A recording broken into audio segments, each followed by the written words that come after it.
Molt bona tarda, benvingudes i benvinguts. Soc en Josep Lluís Micol, nou degà de la Facultat de Comunicació i Relacions Internacionals Blanquerna. Segur que pràcticament totes i tots coneixen i aprecien enormement el meu predecessor, el doctor Josep Maria Carbonell. Només els ocuparé un minut per donar-los la benvinguda i per recordar-los el que ja saben, que aquesta és casa seva i que per nosaltres és sempre un plaer i un honor acollir actes com el que se celebrarà avui amb un convidat d'excepció per cloure el curs de la Fundació Joan Maragall. Les nostres són institucions que han caminat en paral·lel, per no dir que han tingut recorreguts coincidents en moltes ocasions, i evidentment la intenció del nou equip directiu és que això continuï exactament així.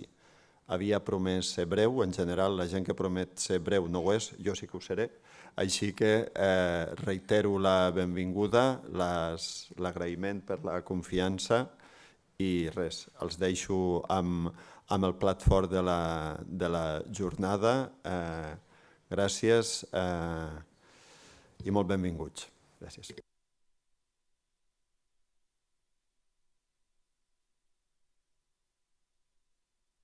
Ara bé.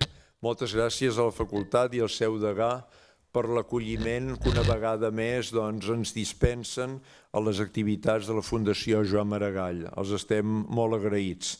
Gràcies també a les autoritats i a les entitats amigues que avui ens acompanyen i a tots vostès. Gràcies per estar amb nosaltres en aquest acte de cloenda de curs. Els recordaré que aquest curs el vam començar amb una conferència de la Begoña Román sobre les llibertats i els drets en temps de pandèmia, una reflexió des de l'ètica. Des de llavors ara faré un brevíssim resum d'algunes de les coses que hem vist. Una cosa que volia comentar era de publicacions i l'última publicació bàsicament de qüestions de vida cristiana i de quaderns de la Fundació Joan Maragall. Acaba de sortir, i segurament molts de vostès ho deuen haver rebut a casa seva, l'últim número de qüestions dedicat de la utopia a la distopia, que és especialment interessant, vol dir des d'una visió d'un futur, diguem-ne, idealitzat en un sentit positiu a un futur, en canvi, negre, fosc, dominat per les pors, dominat per violències, dominat per amenaces. És una cosa especialment actual i que relliga els temes de l'art, de la sociologia, de la política, de la religió, un tema molt ric com els que acostuma a tractar qüestions. Havíem també durant aquest curs publicat els números Crisi, Pandèmia i Gènere i just a començament de curs Cartografies de l'essencial, 3 números de quadern de qüestions de vida cristiana.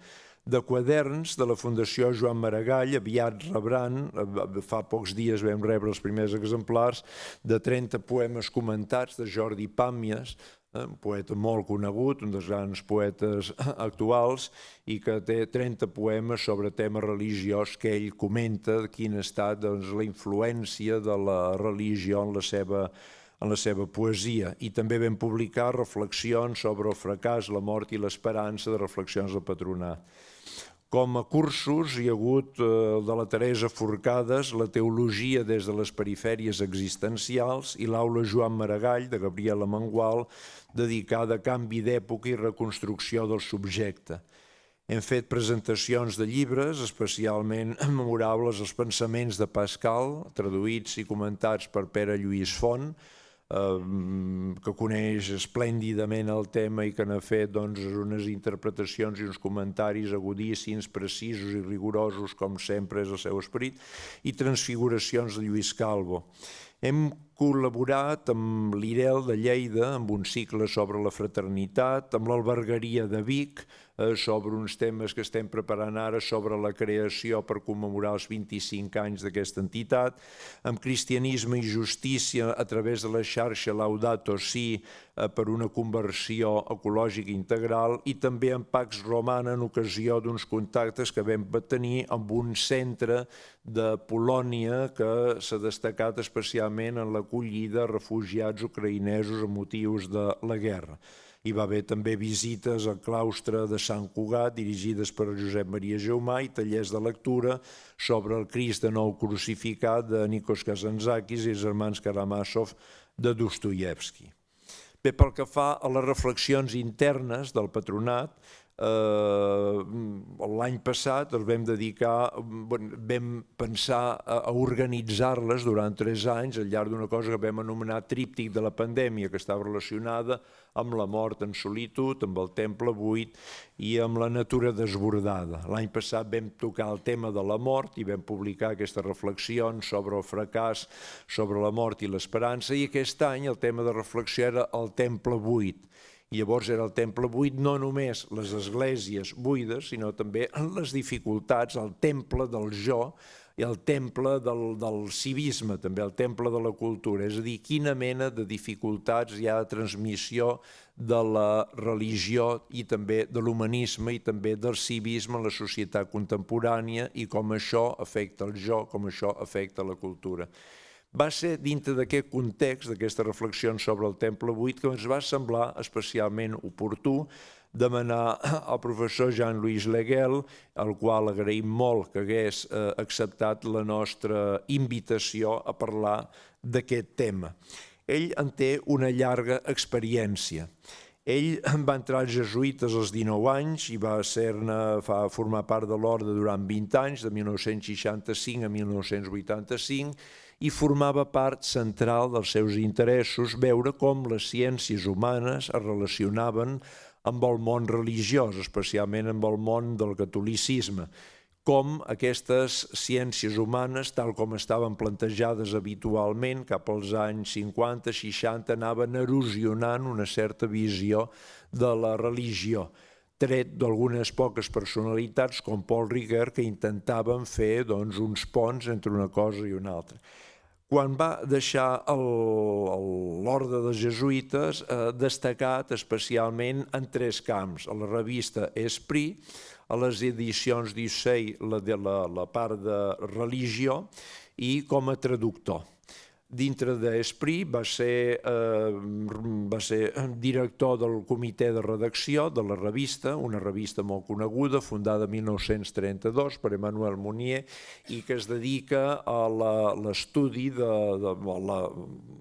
la contemplació, reflexió crítica de la política i de la cultura contemporànies, i quines propostes es poden fer, i des de l'alta cultura, una revista rigorosa, una revista compromesa.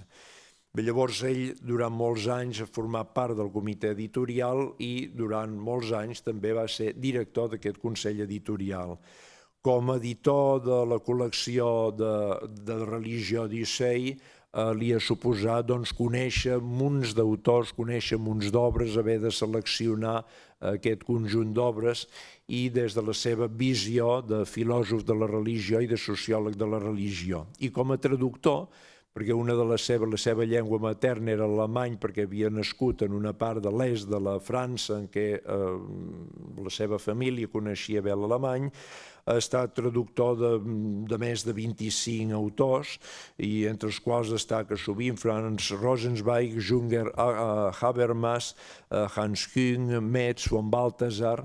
Amb alguns d'aquests personatges també hi ha pogut tractar a través de l'ocasió de les seves traduccions.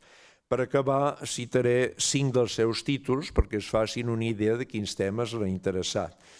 El 2002 va publicar un llibre que es titulava La loi de Dieu contre la liberté des hommes, és a dir, la llei de Déu contra la llibertat dels homes, que estava dedicada a l'anàlisi d'integrismes i fonamentalismes, un aspecte que preocupava.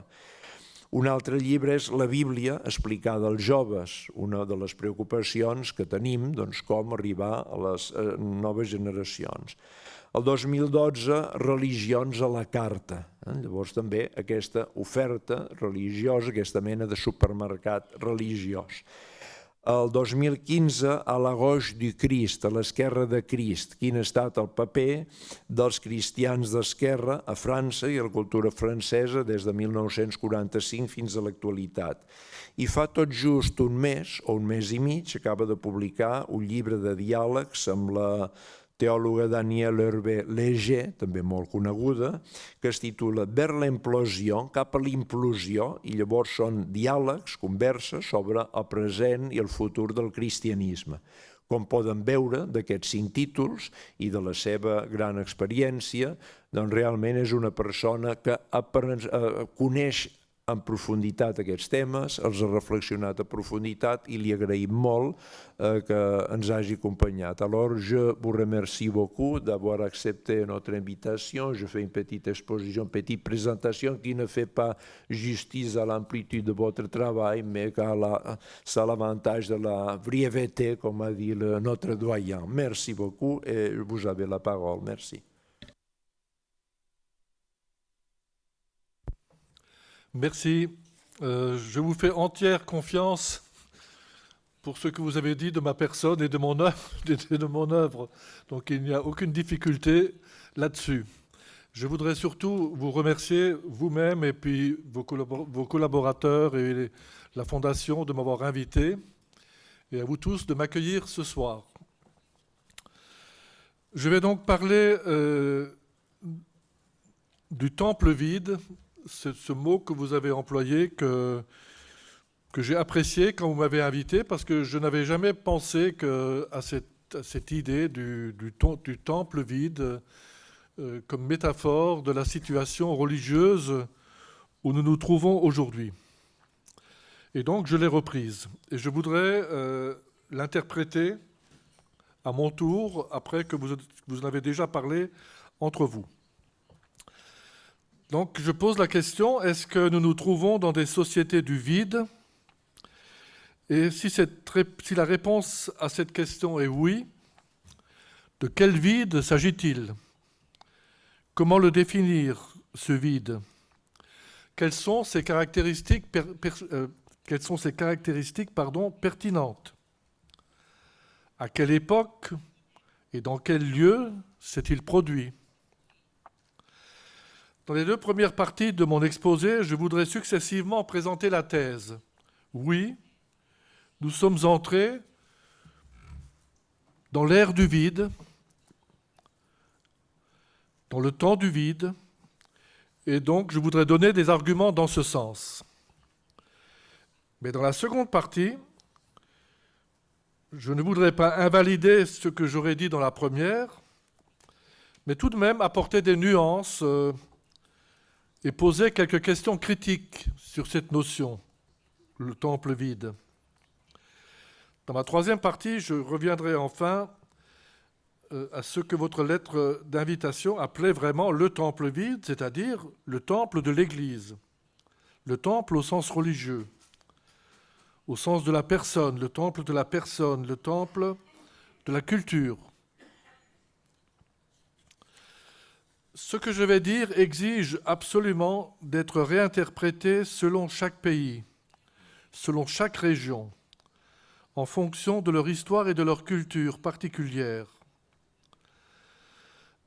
La sociologie donne des catégories que moi-même je trouve souvent trop générales, mais quand même elles servent à interpréter, à confirmer ou à infirmer les études de terrain que nous pouvons faire chacun pour notre part, ou ce que nous pouvons observer chez nous-mêmes, si nous sommes un peu, je dirais, des observateurs de la réalité présente. Nous sommes tous, après tout, un peu sociologues, hein, a fortiori quand on s'intéresse aux choses de la religion. D'abord, donc, ce que j'ai intitulé « Le tournant individualiste et l'ère du vide ». R, en français, E-R-E, pour ceux qui connaissent la langue, de Victor Hugo, on va dire. Hein. Alors, je m'inspire ici de divers livres qui ont paru en France dans les années 1980 surtout, et encore après, avec aussi des traductions de livres anglais. En particulier, je nommerai, je dirais un nom, Christopher Lasch, que vous avez probablement traduit aussi en catalan. L'idée essentielle, c'est qu'il y aurait eu un tournant culturel très important dans les années 60-70, commencé dans les années 50 déjà aux États-Unis, mais en Europe plutôt 60-70. Et ce tournant aurait eu lieu au-delà des conditions particulières à chaque pays. Jusque dans les années 60, les pays européens avaient vécu dans des sociétés où dominait le sens de la loi et du devoir, la peur du gendarme, le respect de l'autorité, de toutes les autorités, l'instituteur, le professeur, le magistrat, le prêtre, le maire du village, le médecin et tous les autres notables. Au-delà donc des régimes politiques, plus ou moins démocratiques, c'étaient des sociétés encadrées, qui n'étaient pas encore des sociétés du bien-être, où donc les ressources étaient encore limitées pour la majeure partie de la population, que les gens vivent à la ville ou à la campagne. Ce n'était pas encore l'État-providence, comme on a dit quelque temps après. Alors, malgré la sécularisation commencée dès le XIXe siècle, l'influence de la religion, et en particulier du catholicisme, dans les pays où il était majoritaire, l'influence de la religion restait forte, à la fois sur les individus, sur la conscience des individus, et sur le collectif politique, social, culturel. Même dans un pays comme la France, où la séparation entre l'Église et l'État, à partir, disons, de la Révolution de 1789, dans ce pays où la séparation entre l'Église avait été polémique, violente, et réalisée donc dans des conditions très conflictuelles, même dans ce pays-là, les deux Frances, la France dite catholique et la France dite laïque, partageaient les mêmes valeurs avant ces années-là, avant les années 60-70. Par exemple, le divorce avait été rendu possible légalement dès 1884 par la gauche républicaine et laïque en France. Mais on a continué dans cette gauche laïque et républicaine à considérer le divorce comme un mal moral ou comme un malheur, parce qu'il portait atteinte à la famille et en particulier aux enfants. C'est pourquoi, longtemps, un mari infidèle à son épouse, c'était généralement dans ce sens-là que ça allait, un mari infidèle à son épouse valait mieux qu'un mari qui part et qui quitte le foyer.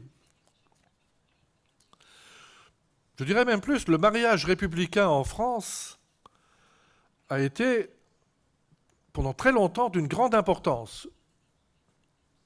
Le mariage républicain, même en dehors du mariage religieux.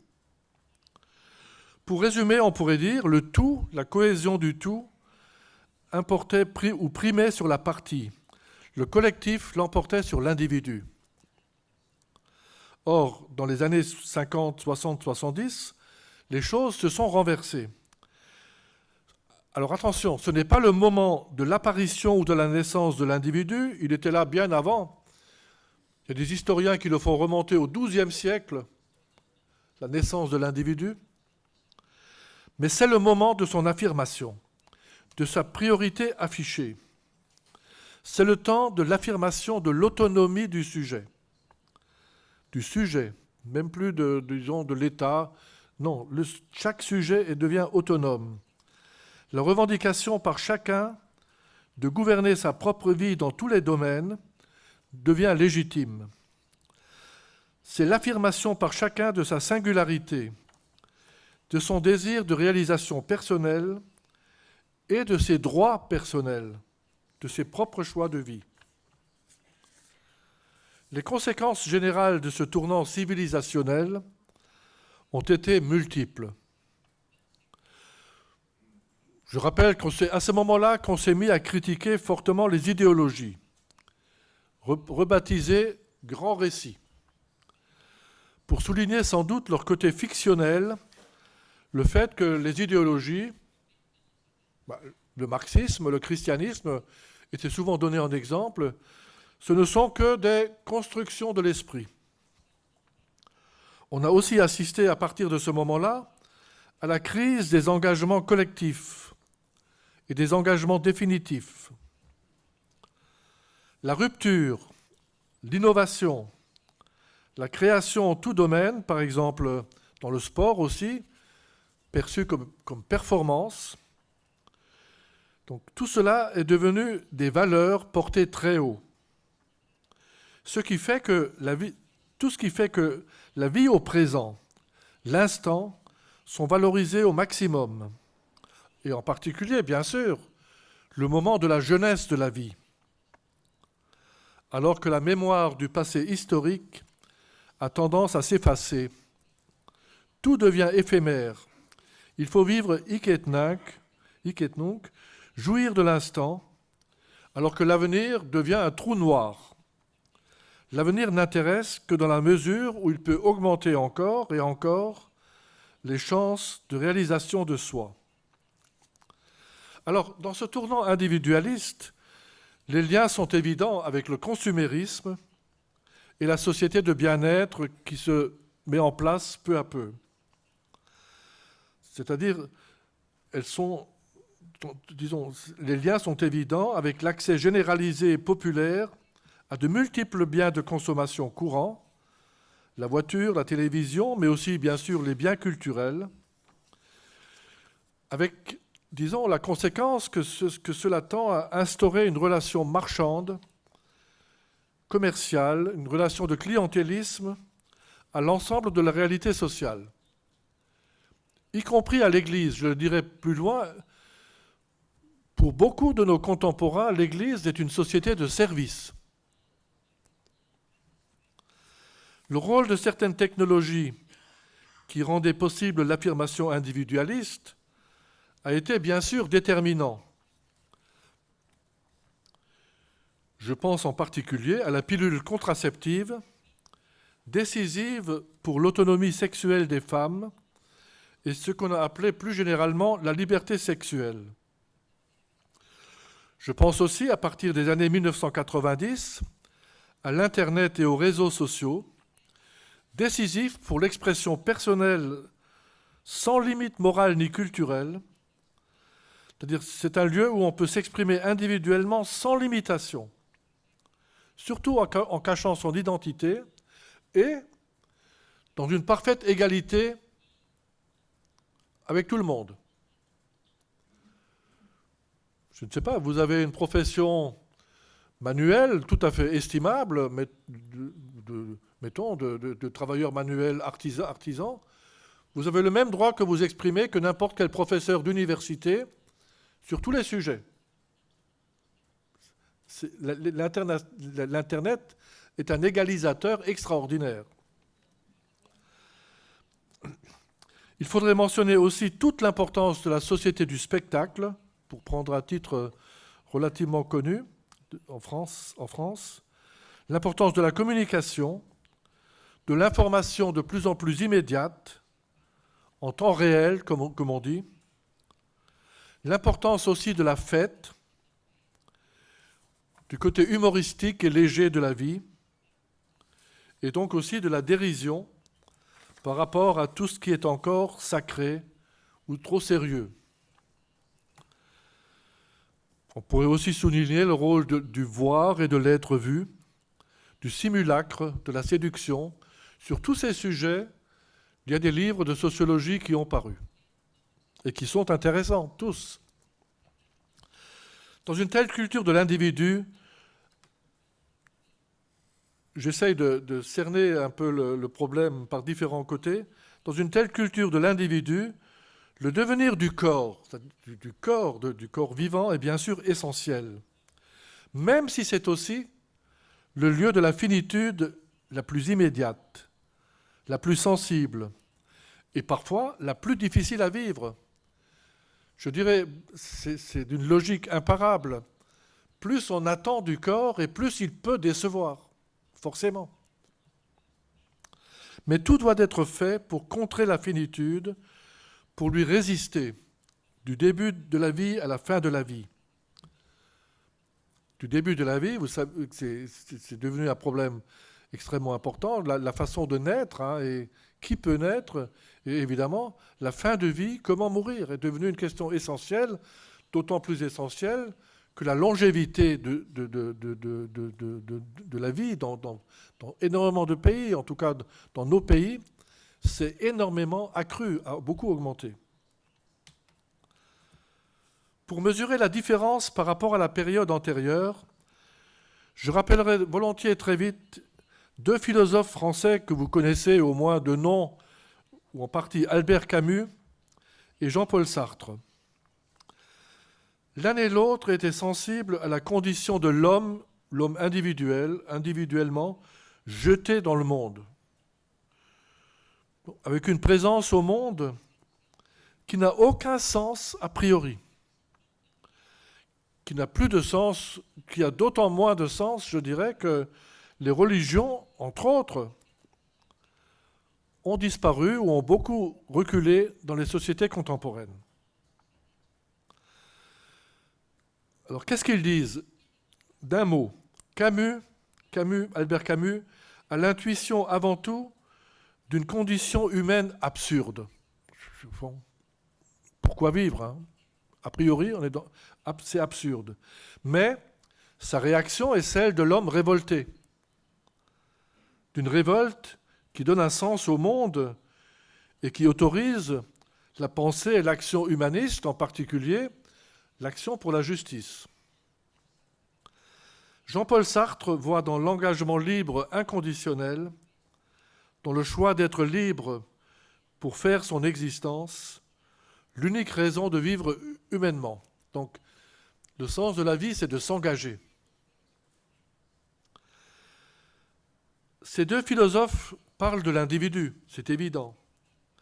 Mais l'individualisme est pour eux ce qui doit être surmonté, ce qui peut et doit être surmonté pour créer une existence qui a du sens. Pour tous les deux, la vie peut avoir un sens. Elle doit même avoir un sens. Pour Camus dans la révolte, donc, pour Sartre dans la liberté qui s'oppose au destin. Ce que je veux dire, si vous voulez, pour ces 2 philosophes, il y a encore un chemin, une ouverture, une direction vers laquelle il faut aller et qui permet de se tenir debout, en quelque sorte, dans cette vie absurde ou dans cette vie, a priori, incompréhensible. Alors que, dans le tournant individualiste tel que j'ai essayé de le décrire, cette question du sens n'existe plus en dehors du devenir personnel, des choix personnels qu'exige mon autonomie en vue de devenir soi, de réaliser en soi ou en moi l'harmonie du corps et de l'esprit, de devenir ce que je suis destiné à être et que je n'étais pas au départ. Alors j'en viens maintenant à la deuxième partie que j'ai appelée « Est-ce que nous ne sommes pas plutôt au temps du trop-plein ?»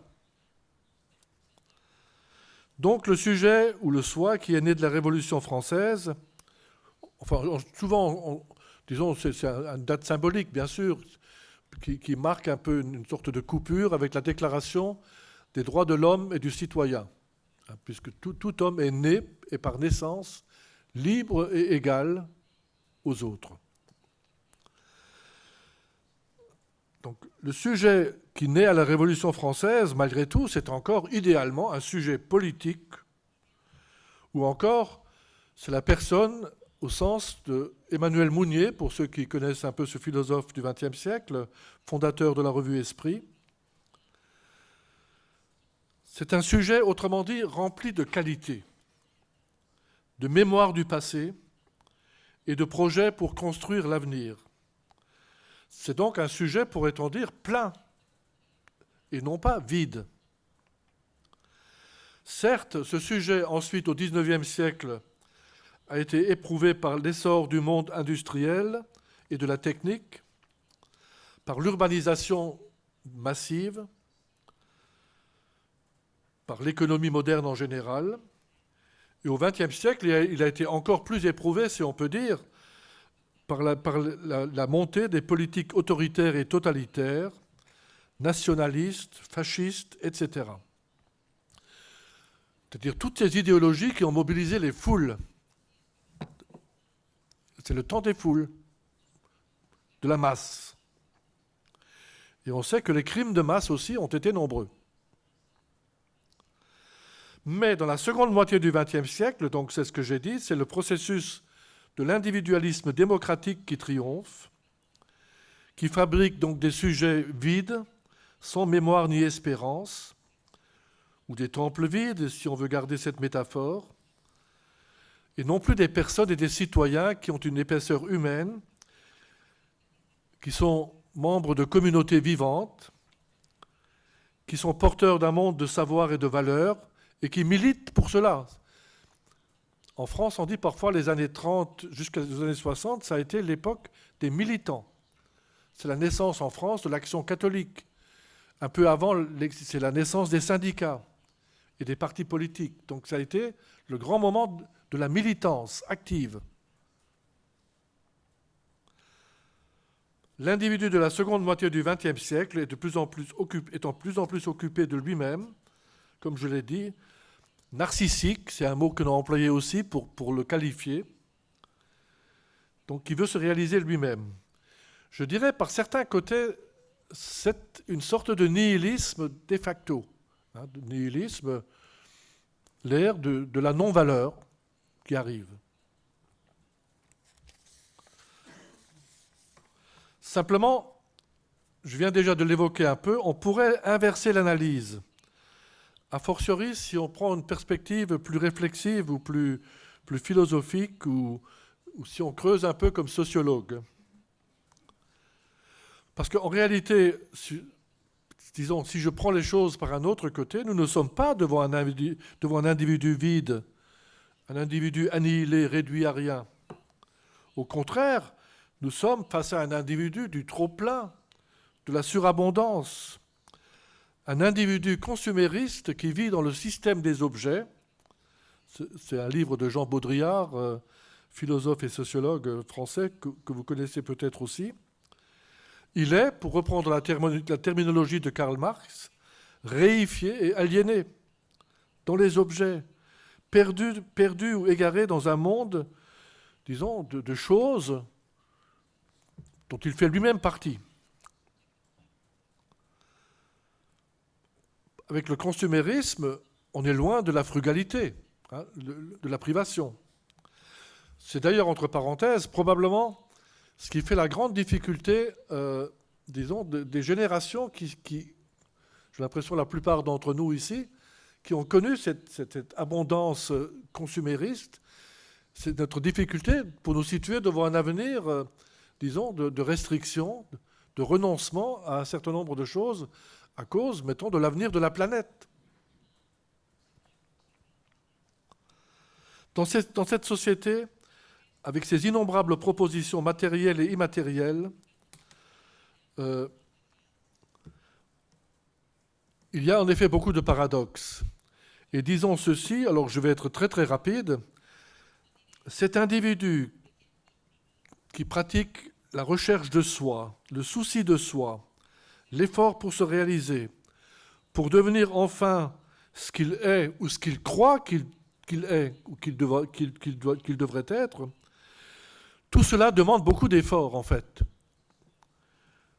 des efforts considérables, parce que tout est toujours à refaire, forcément, nous sommes humains, nous sommes finis. Nous ne restons pas éternellement jeunes. De sorte qu'on a pu parler à ce sujet, de sujets de personnes épuisées, d'individus épuisés par cette quête permanente qui est forcément toujours insatisfaite. Le psychosociologue Alain Ehrenberg a parlé à ce sujet de la fatigue de soi. La fatigue de soi. Selon lui, Durant la période autoritaire, donc avant les années 50-60, le respect de la norme, de la loi, l'obéissance. Durant cette époque, la névrose dominante était le refoulement des désirs personnels, l'intériorisation des interdits. C'était la culpabilité de ne pas être à la hauteur de ce qu'on nous demande. Dans les décennies plus récentes, où il s'agit de se réaliser soi-même, d'être performant, compétitif, conquérant aussi, les individus se soumettent eux-mêmes à toutes sortes de souffrances psychiques, à des déceptions, à des échecs multiples. Ils sont fragilisés. Et ils sont surtout menacés par la dépression, l'impression de n'arriver à rien ou de n'être rien, à partir du moment où ils n'arrivent pas à la réussite qu'ils désirent. Vous voyez, je ne sais pas si... Enfin, en tout cas, il est clair, si vous voulez, que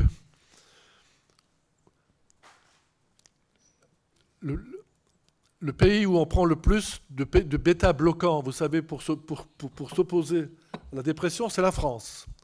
Mais je pense que c'est un problème que vous connaissez aussi. Mais donc, c'est vrai que le mal psychique ou la maladie psychologique la plus répandue, c'est incontestablement la dépression. Et d'ailleurs, dans la période dont je vous parle, le nombre des psychologues a explosé de façon exponentielle. Je crois qu'il y avait 4000 ou 5000 psychologues en France dans les années 50-60. Il y en a, je ne sais pas, 70 000 ou 80 000 ou 100 000 maintenant, hein, pour soigner. Alors, qui soigne-t-il? Il soigne des malades, mais il soigne aussi des gens qui ont peur d'être malades, psychologiquement, qui se sentent fatigués. Et du coup, la société, pour beaucoup, est devenue un peu une entité ennemie, adverse. C'est-à-dire, il y a cette idée qu'il faut, disons, nous ne sommes pas aidés par la société, ni par l'État, ni par le gouvernement, même s'il y a énormément d'aides sociales de toutes sortes, malgré tout, mais il y a cette impression que la société est un adversaire qui s'oppose à nous et à laquelle nous devons nous opposer. Ou encore, vous le savez bien, la question est, et attention, c'est une question qui peut être très justifiée, mais que peut m'apporter l'État? Vous, les hommes politiques, qu'est-ce que vous m'apportez à moi pour que je sois un homme heureux ou une femme heureuse? Alors en fait, si on garde la métaphore du plein et du vide, on pourrait sans doute la développer sous de multiples facettes, c'est-à-dire la dialectique entre l'individu et la société, entre l'intérieur et l'extérieur, entre le soi et l'autre, entre l'un et le multiple, entre l'identité et la différence. Mais toujours, c'est un autre aspect que je n'ai pas encore tellement évoqué, on est désormais sur un terrain purement immanent. On est de ce côté-ci de la barrière, c'est-à-dire on est à une ère qui est post-transcendance. L'expression qu'aime employer Habermas, le philosophe allemand le plus grand actuellement, le plus connu en tout cas, nous sommes à l'époque post-métaphysique. Nous sommes à l'époque de la mort de Dieu, ou de l'après-mort de Dieu, de Nietzsche. Et en outre, comme je l'ai dit, il n'y a plus de sens universel qu'on puisse désigner comme une direction souhaitable. En ce sens-là, nous sommes derrière Camus et Sartre, qui avaient encore cette idée-là qu'on pouvait résister et, au fond, créer, au moins en principe, un sens universel. Nous sommes plutôt des gens, comme on dit, en quête de sens, en recherche de sens. Un sens encore inconnu, que précisément il faut que chacun trouve pour devenir lui-même. Quel est le critère? Eh bien, le critère, c'est tout simplement le bonheur. Hein.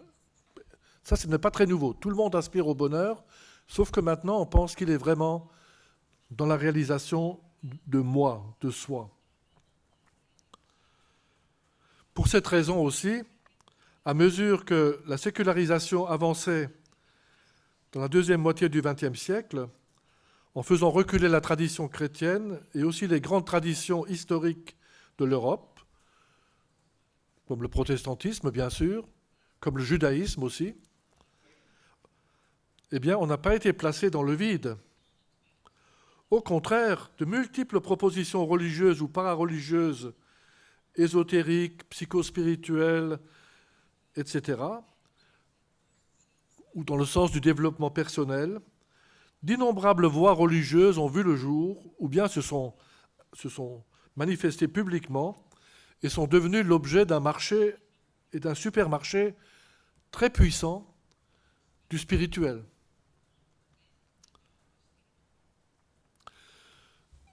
Moi, j'étais éditeur, hein, je crois que vous l'avez dit. À un moment donné, nous avons dû changer le nom de nos livres.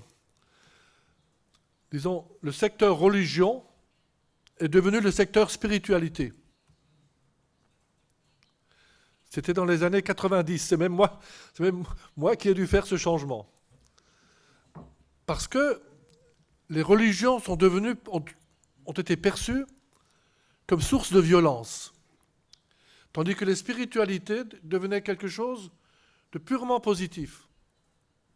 Hein, les spiritualités, c'est ce qui vous aide à vivre, c'est la douceur de vivre.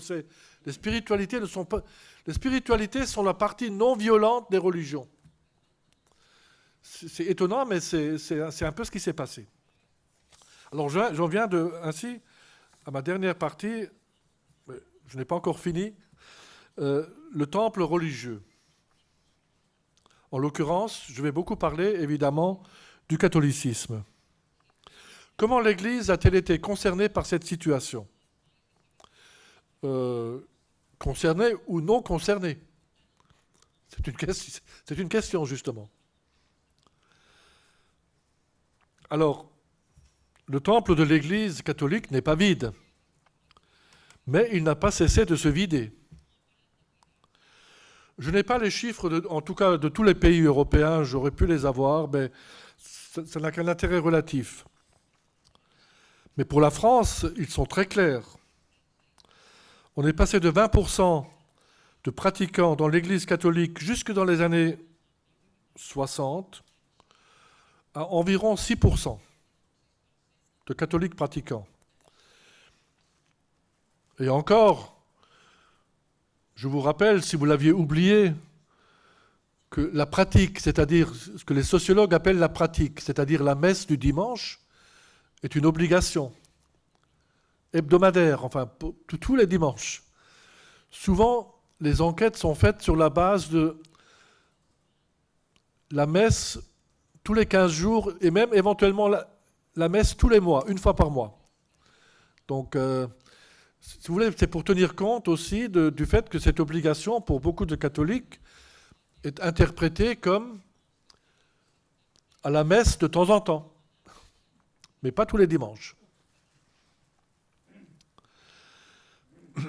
Il faut préciser de suite, bien entendu, que ceux qui célèbrent la messe, les prêtres, donc leur nombre a chuté considérablement.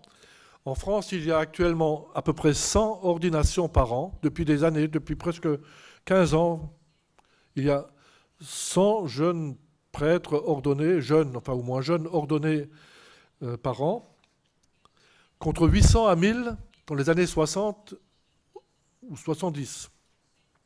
Enfin, ça a déjà commencé à reculer très fortement dans les années 60 et même, à vrai dire, ceux qui accusent le Concile d'avoir favorisé la chute des vocations se trompent, parce que la baisse en France des ordinations sacerdotales a commencé dès les années 50.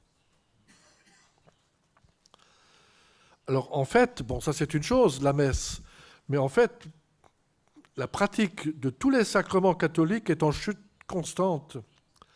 Le baptême, les premières communions, la pénitence, confession, la confirmation, le mariage à l'église, sans oublier les ordinations donc, tout cela a énormément baissé.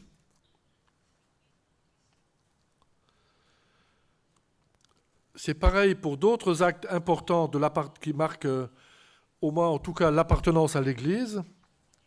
Par exemple, les inscriptions au catéchisme à partir de 3-4 ans. Je crois qu'il y a... Alors ça dépend des régions quand même, hein, il faudrait beaucoup nuancer, mais il y a des régions, des départements où il y a 20% des enfants seulement qui sont inscrits au catéchisme. Les professions de foi, c'est pareil, donc à 11-12 ans, tout cela chute, ainsi que, et là c'est plus récent, les funérailles religieuses. Longtemps, elles ont tenu, donc les familles demandaient des funérailles religieuses. Il faudrait interpréter pourquoi. J'ai l'impression, enfin j'ai lu quelques études qui semblent montrer que la montée de la crémation a augmenté le nombre de personnes qui ne demandent plus de cérémonie à l'église, même pas une prière au crématorium. Alors, comment expliquer cette chute qui est associée à d'autres phénomènes, hein. Je pourrais en énumérer un certain nombre, mais l'un des plus marquants qui a beaucoup... Enfin, disons, qui a été avancé, qui n'était pas seulement avancé, mais prouvé par un sociologue spécialisé dans les prénoms. Le recul, par exemple, du prénom Marie en France est très impressionnant depuis 30 ans. C'était le premier prénom en France il y a encore 30 ans. Maintenant, il est, je ne sais pas, 15e ou 20e, hein, ou même en dessous. Les prénoms qui sont donnés sont tirés des feuilletons qu'on regarde à la télévision. Alors là encore, le grand tournant culturel des années 60-70, alors il faut bien le dire que le Concile Vatican II n'avait pas vu venir, eh bien c'est celui dont j'ai parlé. L'autonomie du sujet, la revendication par chacun de gouverner sa propre vie dans tous les domaines, d'avoir ses propres choix de vie, ne sont pas du tout allés dans le sens de la socialisation universelle, des liens universels que prévoyait le Concile. En particulier, dans le dernier texte que le Concile avait voté, Gaudium et Spes, l'Église dans le monde de ce temps, ou encore Schéma 13, qui voyait un monde unifié, un monde de relations ou d'interrelations généralisées. Et dirais-je, de prise de responsabilité pour ce monde, pour construire ce monde. Au contraire, dans les années 70-80, la fragmentation individualiste n'a pas été comprise par l'Église. Il faut même dire, je ne l'ai pas mis dans le texte, mais je m'en rappelle, il faut bien le dire, l'encyclique Humanae Vitae a joué un rôle terrible dans l'Église catholique. L'encyclique Humanae Vitae qui refusait l'usage de la pilule comme contraceptif, qui est sorti quand même, que l'Église a sorti 1 mois ou 2 mois après mai 68. Hein. Quand on y pense, c'est étonnant. Je pense que cette encyclique a joué un rôle de détonateur presque dans le sens du refus, mais dans le sens du refus que l'Église m'impose mes choix dans la vie privée, y compris dans ma vie privée la plus intime. D'autant plus qu'on a vu naître aussi, alors j'y ai déjà un peu fait allusion, mais je précise un peu, on a vu naître une société des droits, la société des droits individuels, qui permettent des choses jusqu'alors impossibles. Droits égaux pour les femmes dans le couple. Droits des enfants dans la famille. Droit à l'interruption volontaire de grossesse pour les femmes en 1974 en France. Voté aussi à l'époque par les députés de droite. donc plutôt conservateur. Mais cette loi a été votée avec une majorité de députés plutôt de droite. Droit particulier pour les minorités, comme les handicapés bien sûr, mais aussi, de plus en plus, pour les minorités sexuelles, et en particulier pour les homosexuels. Droit au divorce par consentement mutuel. Droit à la vie en couple sans le mariage. Droit d'une union civile, puis du mariage pour les homosexuels. En fait, l'union civile, c'était en 1998, appelée le PACS, P-A-C-C-S, je ne sais même plus ce que ça signifie, a été surtout adoptée par les couples hétérosexuels. Curieusement, je ne sais pas exactement, je ne comprends pas pourquoi. J'ai un fils qui est paxé, par exemple. Les parents ont beaucoup de peine à comprendre pourquoi ils ne se marient pas. Mais c'est comme si c'était devenu, pour beaucoup de jeunes Français vivant en couple, une étape avant le mariage proprement dit, à la mairie ou à l'église. Droit nouveau du côté de la procréation et de la fin de vie. De la fin de vie, aussi, oui, des deux. Procréation, c'est-à-dire surtout, disons, pour les couples non infertiles, comme on dit, les couples non fertiles qui ne peuvent pas avoir d'enfants, possibilité donc d'implantation d'un ovocyte ou de choses de ce genre-là. Bon, tout ça est devenu presque courant aujourd'hui, même si ça reste très difficile dans la réalité. Et si ça a d'autres conséquences, évidemment, pour les personnes concernées. Donc, constamment sont nées et naissent encore aujourd'hui de nouvelles revendications pour l'égalité des droits ou pour avoir des droits auxquels l'Église s'est fortement opposée à partir du pontificat de Jean-Paul II et auxquels elle s'oppose encore aujourd'hui. Je l'ai déjà dit à mes amis de la Fondation, hein, par exemple, Emmanuel Macron a mis au programme l'autorisation du suicide assisté, donc, vous voyez, ou de... Comment est-ce qu'on dit enfin, disons, l'autorisation de demander à mourir, quoi, tout simplement. Et bon, l'Église reste encore toujours vent debout contre cette nouvelle autorisation. Moi, je pense qu'elle a en partie raison, parce que on a déjà une loi quand même très, très, très libérale, très ouverte pour mourir, je dirais, en paix et doucement et accompagné. Mais là, les associations, ah oui, pour le droit de mourir dans la dignité, n'ont pas cessé leur revendication. Ils veulent ça jusqu'au bout, comme une voilà, disons, comme une loi de liberté, comme une possibilité qui doit être donnée, même si elle n'est pas utilisée tellement. Ils veulent cette loi. En France, en tout cas, c'est à partir des années 60 et 70 que s'opère la véritable disjonction entre la culture séculière ou laïque, qui accepte cette évolution du droit privé, et d'autre part, donc la culture catholique arc-boutée sur ses propres conceptions de la vie conjugale, sexuelle, du début de la vie et de la fin de la vie, au nom, vous le savez bien, au nom d'une anthropologie qui est en gros basée sur deux piliers, la Bible, en particulier le texte de la Genèse, et d'autre part la loi naturelle. Disons, on pourrait dire, mais ce n'est pas admis, ces lois qui autorisent, qui permettent,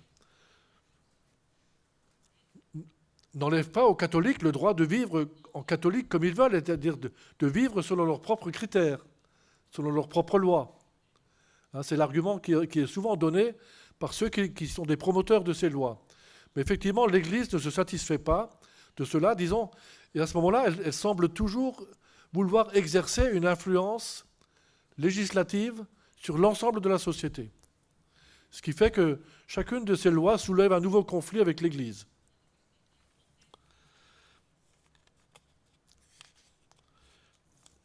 De toute façon, c'est un basculement considérable dans la manière de définir l'adhésion religieuse d'un catholique. Parce que désormais, la décision personnelle et la conscience l'emporte sur les injonctions de l'autorité, la décision personnelle et la conscience l'emportent sur les injonctions de l'autorité et de la hiérarchie, l'authenticité personnelle prime sur la vérité objective, la sincérité est plus importante que la fidélité. Quand il y a des problèmes dans le couple, par exemple.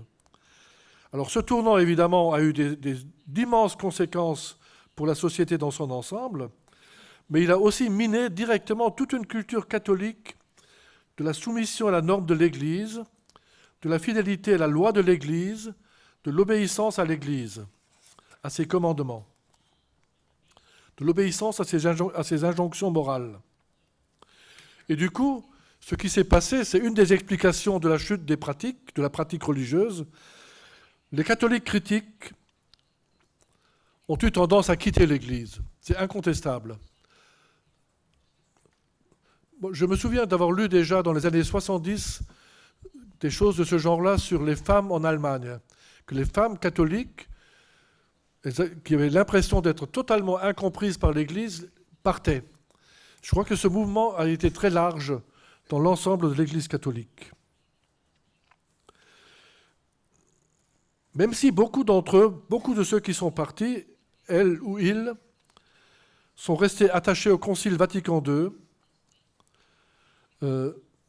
disons, n'ont pas cessé d'être catholiques, parce qu'ils lisent l'Évangile, ils font partie de groupes divers, ils exercent, disons, souvent ils sont très présents dans les ONG, dans les organisations non gouvernementales, ils sont très présents dans les associations, ils se regroupent éventuellement entre eux pour prier, voire pour célébrer, mais c'est vrai qu'ils ne pratiquent plus, ils ne sont plus pratiquants, ils sont appartenants à l'Église, mais ils ne sont plus pratiquants.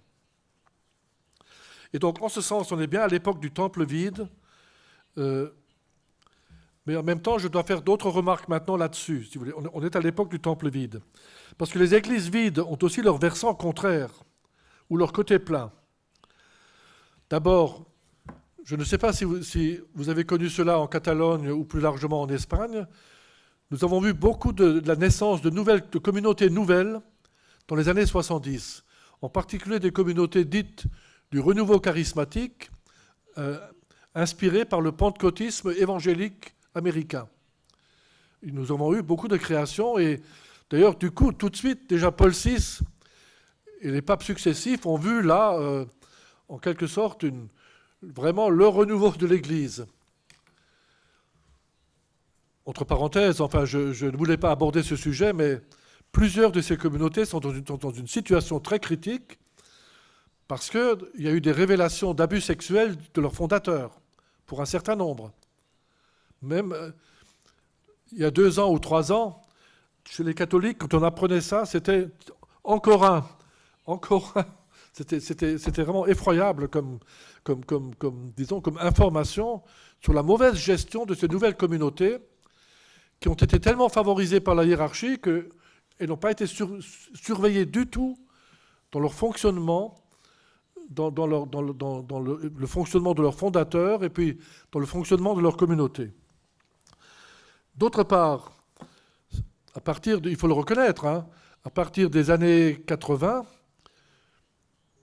les Journées mondiales de la jeunesse ont quand même joué un grand rôle pour faire apparaître une nouvelle génération de catholiques beaucoup moins critiques. Et, si vous voulez, je crois qu'un certain nombre de prêtres qui sont aujourd'hui âgés, disons, qui ont entre 50 et 60 ans, et un certain nombre de couples catholiques qui sont entre 40 et 60 ans, sont directement originaires, viennent directement des Journées mondiales de la jeunesse. Et en général, ce sont quand même des gens qui restent très très favorables au pape Jean-Paul II et aussi à Benoît XVI. Alors pour d'autres, ça a été... Alors ça c'est pour les gens qui restent dans l'Église. Pour d'autres, ça a été la découverte des autres grandes religions du monde. Comme éditeur, j'ai eu à éditer beaucoup de textes du bouddhisme, de l'islam, du judaïsme, parce que c'était la grande période, elle a cessé maintenant, hein, ce n'est plus le cas. Mais c'était l'époque vraiment de la multiplication, de la rencontre des grandes religions du monde. Ensuite, il y a eu les sagesses du corps et de l'esprit, dont nous avons déjà parlé, de l'amélioration psychologique par le développement personnel, grâce à des méthodes et des exercices tirés, pour une part, des traditions religieuses. Le soufisme de l'islam, par exemple, a eu un succès considérable. C'est le temps, c'était le titre d'un numéro de la revue Esprit que j'avais dirigé en 1998, c'est le temps des religions sans Dieu. C'est le temps des voies mystiques. Dans le sens que j'ai dit tout à l'heure, on les oppose à la religion institutionnelle. Mais toujours pour optimiser sa vie et pour ne pas laisser le vide prendre le dessus. La difficulté de l'Église, vous voyez, elle est devenue considérable. Parce que d'un côté, elle a été affrontée à la concurrence au plein, si on peut dire, de la concurrence avec les religiosités et les spiritualités de toutes sortes. Et puis d'autre part, elle a été affrontée au vide intérieur, créé par le consumérisme et la société de bien-être, par l'accès généralisé et populaire aux biens de consommation, etc. Je n'y reviens plus. Je vais peut-être aller un peu plus vite, non? Ou ça vous va? Enfin, si vous n'êtes pas trop fatigué.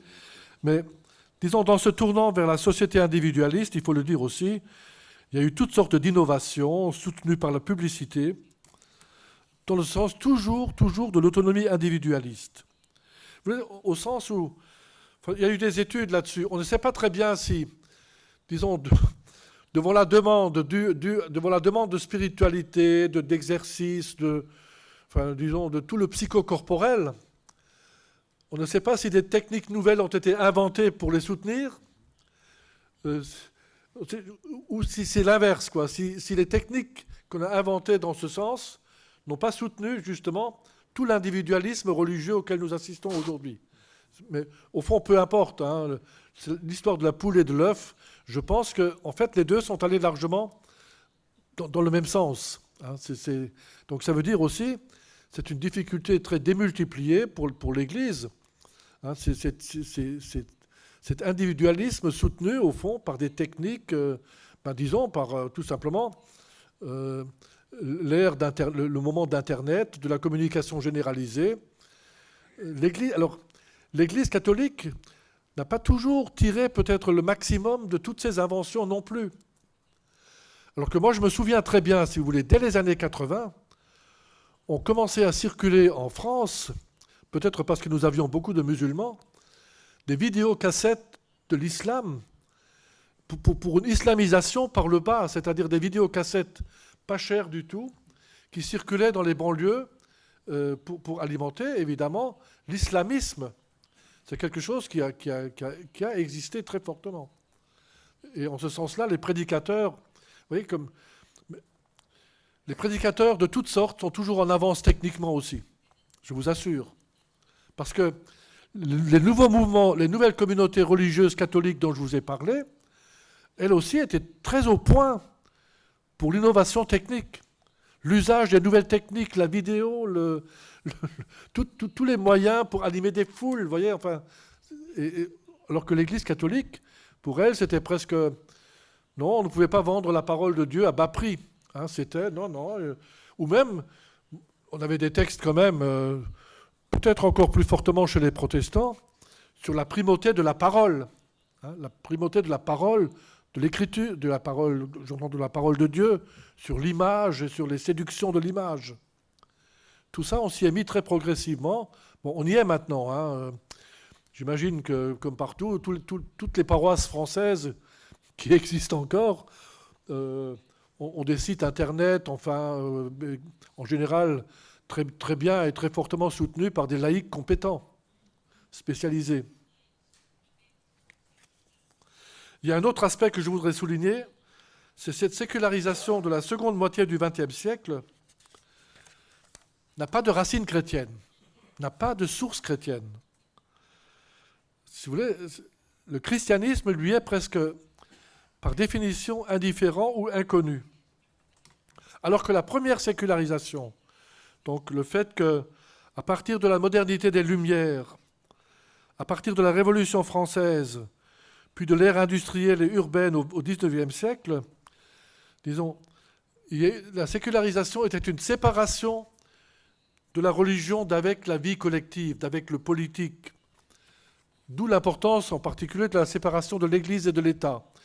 Mais en fait, tous les domaines se sont progressivement, je ne sais pas comment il faut dire, libérés du religieux. Le savoir universitaire, par exemple. La médecine, bien sûr. Le droit. L'éducation, l'enseignement. Alors, attention, l'Église a pu garder une large place grâce à ses propres institutions. D'ailleurs, le catholicisme du XIXe siècle a été incroyablement inventif par certains côtés.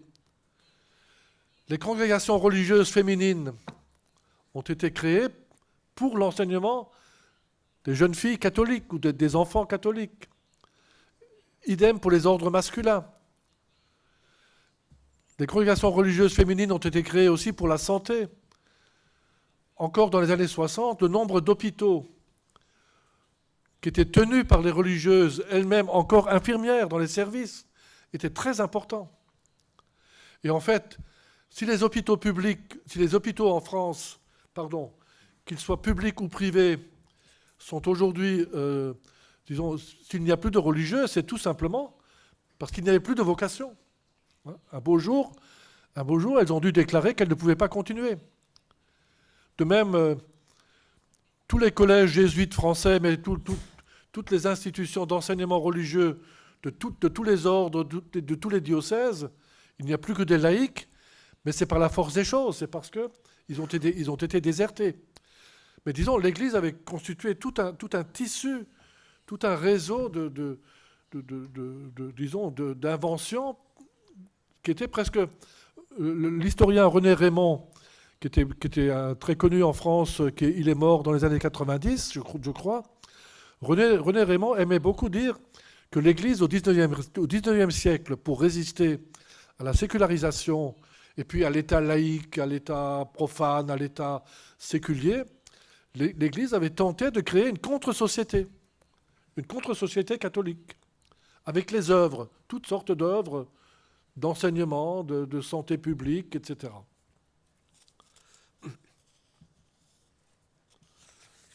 Mais si vous voulez, malgré tout, la réflexion, par exemple, Max Weber le dit texto, mais d'autres sociologues de la religion le disent, après tout, cette séparation du religieux et du politique, elle pouvait se réclamer d'origine chrétienne. Rendez à César ce qui est à César, et à Dieu ce qui est à Dieu. C'est la phrase la plus citée. Non pas qu'elle ait agi directement, mais disons, on s'en est souvenu de cette phrase-là. Puis disons, le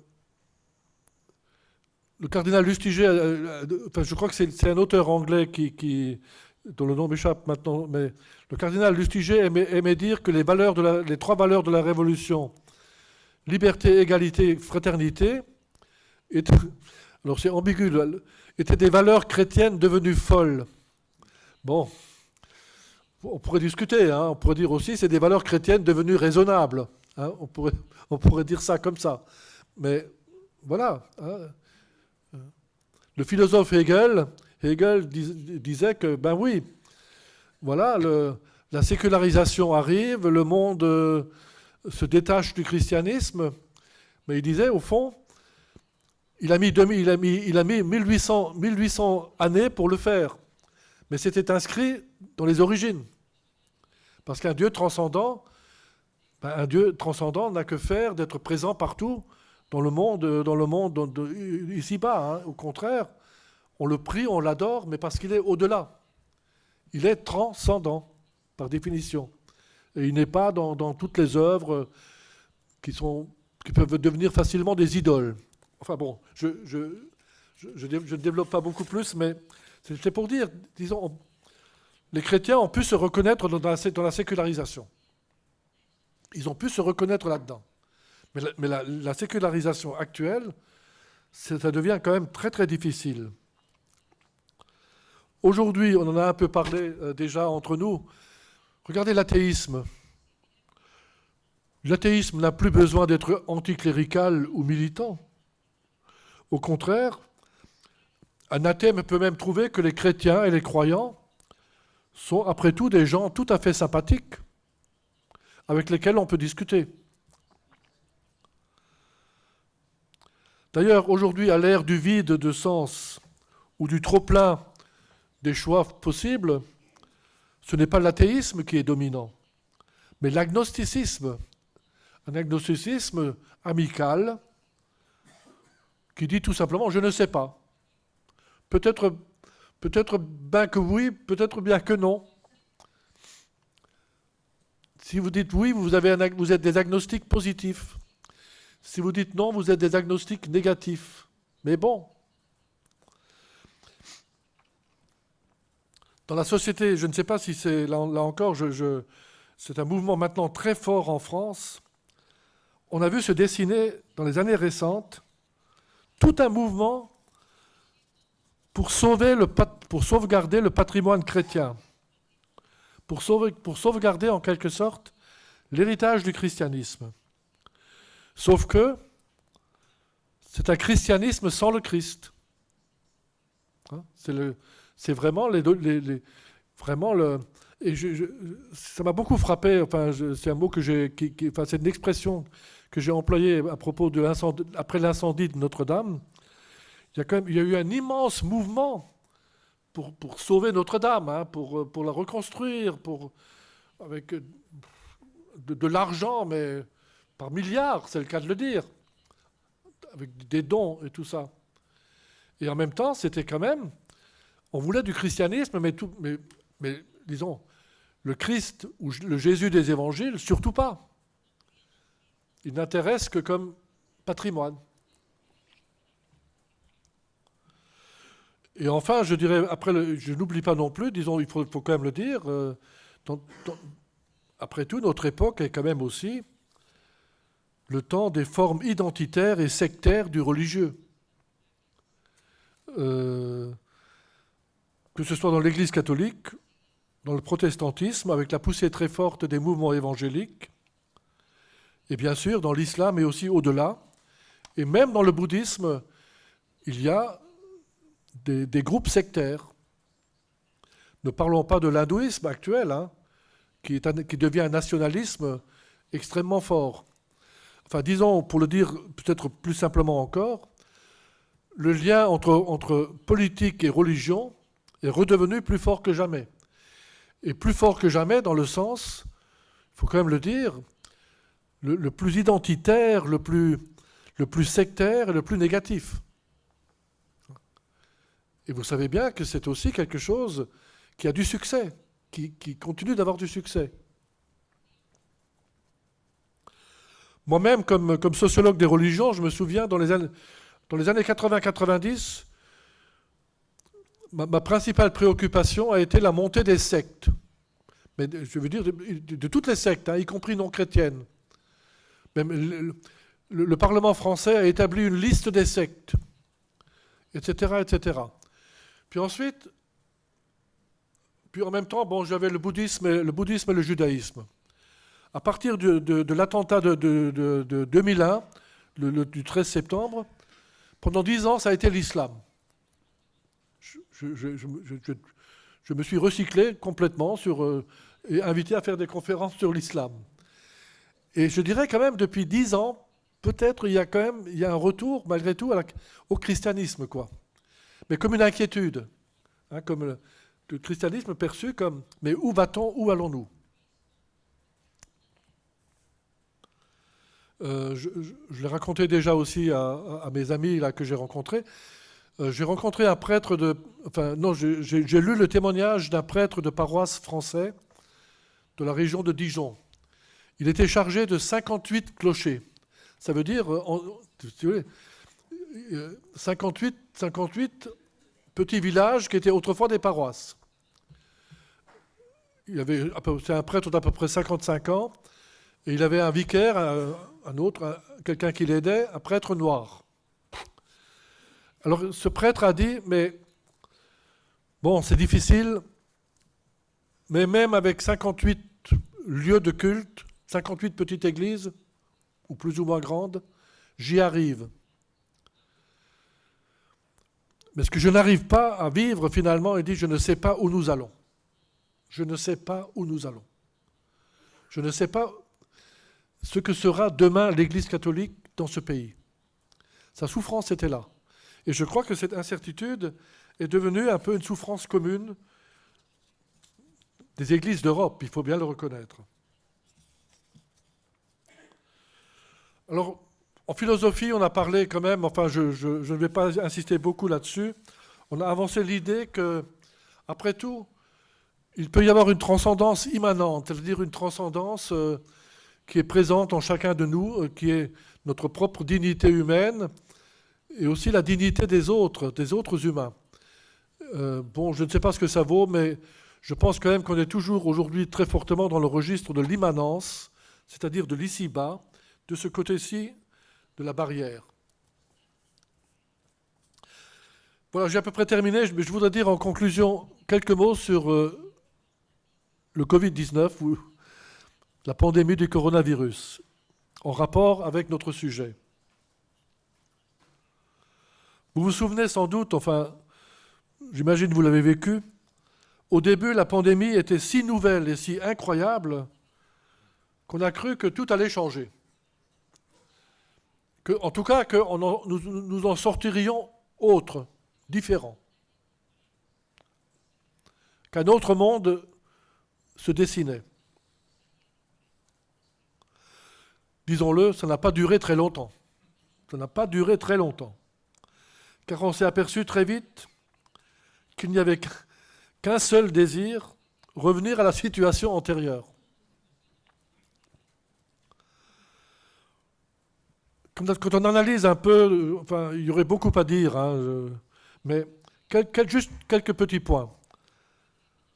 Cette catastrophe a été quand même immense au total, avec de nombreux morts. Mais il faut bien le dire, il faut bien le dire, elle n'a pas soulevé de questions ou de questionnements métaphysiques sur sa cause, sur son sens. Seuls les fondamentalistes et les intégristes de toutes les religions y ont vu un châtiment de Dieu. Et ils se sont aussi opposés au confinement qui interdisait de se réunir pour le culte et pour la prière. Pour eux, Dieu était l'unique et la meilleure protection. Dieu était la meilleure protection.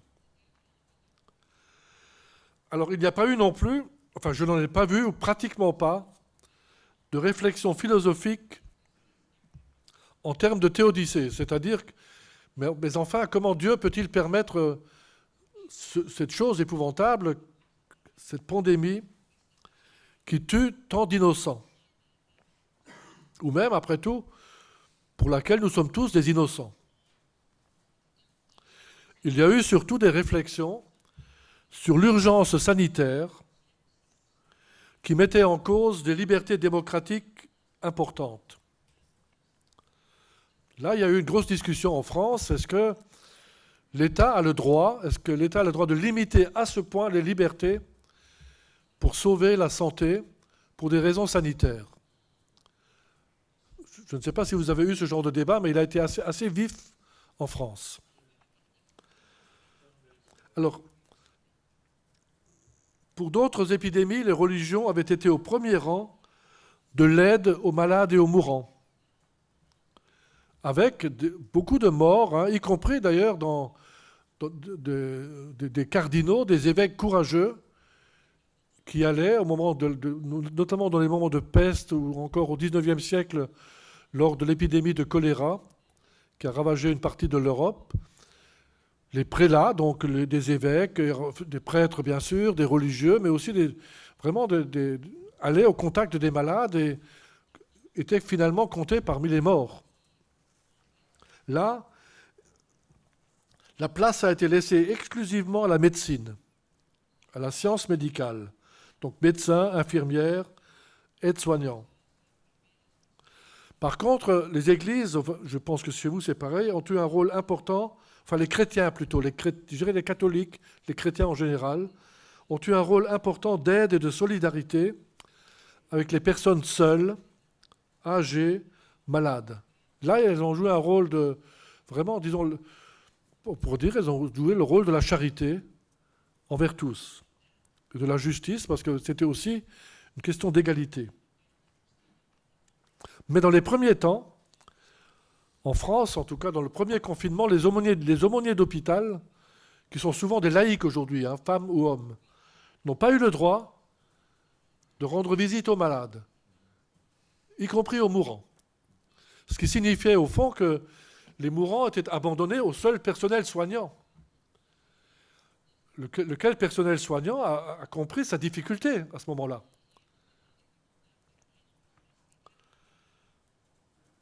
Alors, oui, alors là où il y a eu beaucoup de protestations, c'est l'impossibilité, aussi pour les familles, bien sûr, de rendre visite aux personnes âgées dans les hospices. Ça a été ressenti comme extrêmement dur par beaucoup.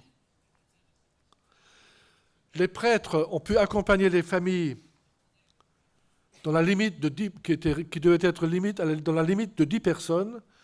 Les prêtres ont pu accompagner les familles au cimetière pour l'inhumation. Et en fait, on a compris après coup qu'ils avaient quand même joué un grand rôle auprès des familles qui demandaient des funérailles religieuses. Donc ils ont quand même joué un rôle. Et ça, c'est quelque chose, je dis ça parce que ça a été souligné aussi par des médias non catholiques. Hein, c'est-à-dire tout à coup, on a quand même redécouvert que, comment dire, mourir sans accompagnement et sans parole de réconfort et sans prière n'est pas humain, à quelque chose vraiment d'inhumain. Ça a été redécouvert. Alors, est-ce qu'on va en tirer des conséquences? C'est une autre question. Peut-être que le plus important, c'est de dire que les malades en fin de vie, les morts nombreux et les malades en fin de vie ont fait prendre conscience de l'importance de pouvoir accompagner, donc, je viens de le dire, par des paroles de réconfort et des rituels religieux, ceux d'entre nous qui partent.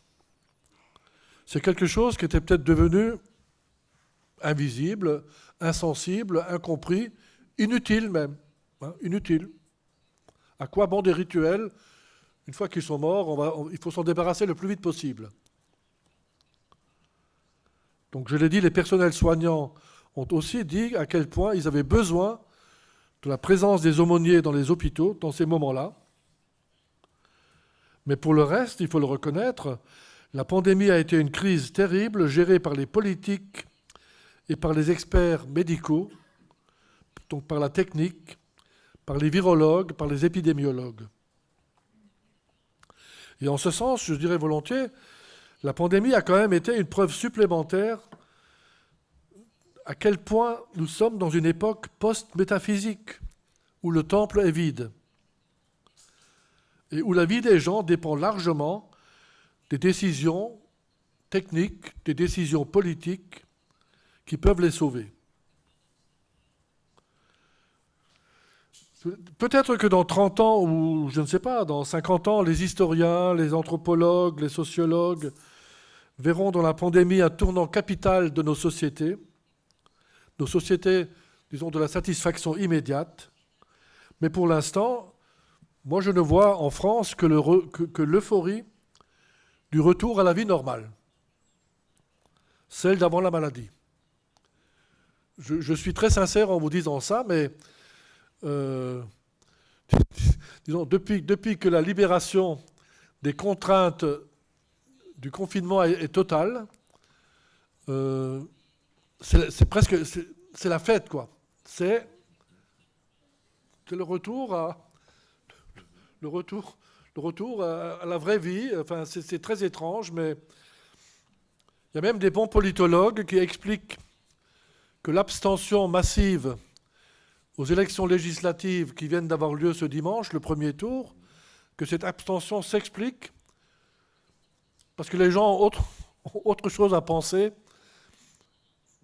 que des élections législatives et que la politique, et qu'au fond, ils s'en fichent pourvu qu'ils puissent vivre de nouveau en famille, des relations humaines, des choses de ce genre-là.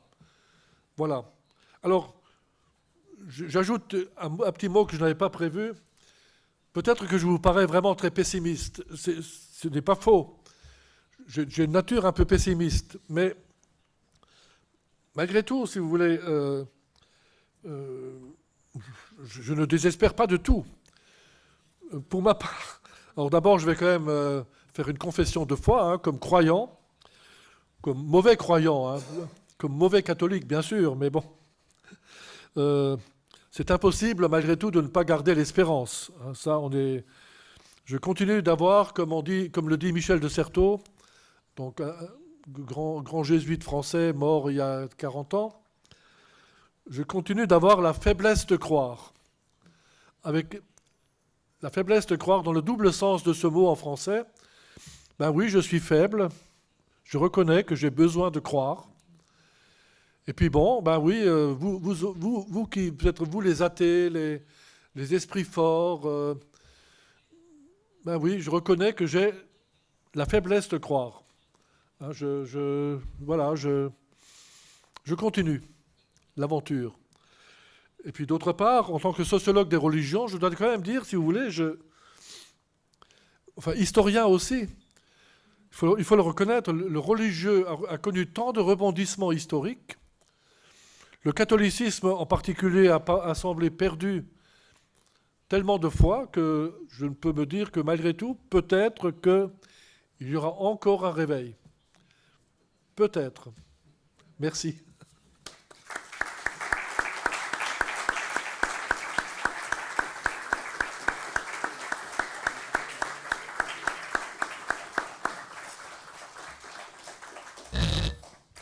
Jo agraeixo a Jean-Louis Leguel la seva conferència ben construïda, pausada, analítica i serena, i amb el toc esperançat final. I si l'hagués de resumir, diria que no hem de tenir en presència només el buit de referències sòlides, sinó dos tipus de plens. Un ple que seria l'atapeïment d'aspiracions individuals i el neguit que porta, i en segon lloc un altre ple que seria el desbordament d'ofertes i d'inquietuds que hi ha malgrat això. I llavors, dintre d'aquesta complexitat que no és un buit, no és una cosa catastrofista de veure només una part d'això, sinó veure aquestes diferents vies, ens ajuda a pensar, ens estimula a pensar i acaba amb aquestes paraules d'esperança d'aquests futurs possibles de cristianisme, que es barregen nostàlgies espirituals, herències patrimonials, arrels identitàries i que no sabem on portarà, perquè té els seus perills i té els seus avantatges. Merci beaucoup de votre contribution, ça a été très éclaircissant et très enrichissant. Merci beaucoup.